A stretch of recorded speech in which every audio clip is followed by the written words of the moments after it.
Chapter 3.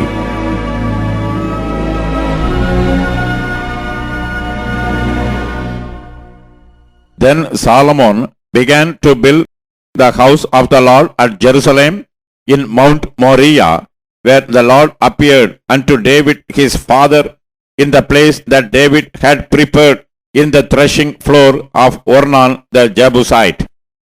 And he began to build in the second day of the second month, in the fourth year of his reign.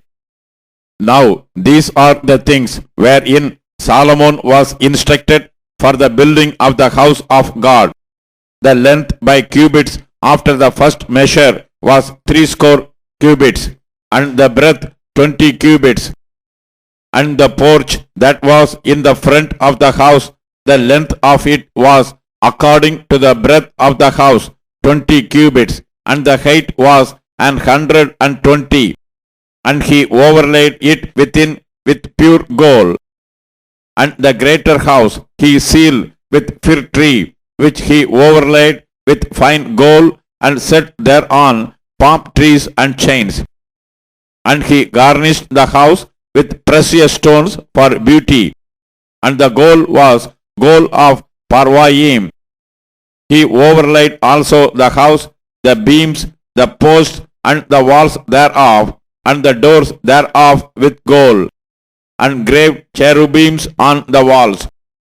And he made the most holy house, the length whereof was according to the breadth of the house 20 cubits, and the breadth thereof 20 cubits.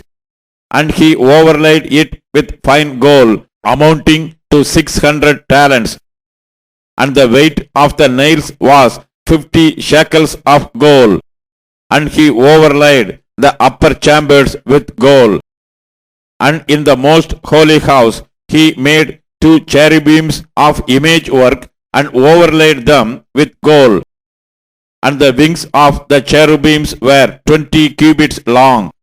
One wing of the one cherub was 5 cubits, reaching to the wall of the house, and the other wing was likewise 5 cubits, reaching to the wing of the other cherub. And one wing of the other cherub was 5 cubits, reaching to the wall of the house, and the other wing was 5 cubits also, joining to the wing of the other cherub. The wings of the cherubims spread themselves forth 20 cubits, and they stood on their feet, and their faces were inward. And he made the veil of blue and purple and crimson and fine linen, and wrought cherubims thereon. And he made before the house 2 pillars of 30 and 5 cubits high, and the capiter that was on the top of each of them was 5 cubits. And he made chains as in the oracle, and put them on the heads of the pillars, and made 100 pomegranates, and put them on the chains. And he reared up the pillars before the temple, one on the right hand and the other on the left. He called the name of that on the right hand Jachin, and the name of that on the left Boaz.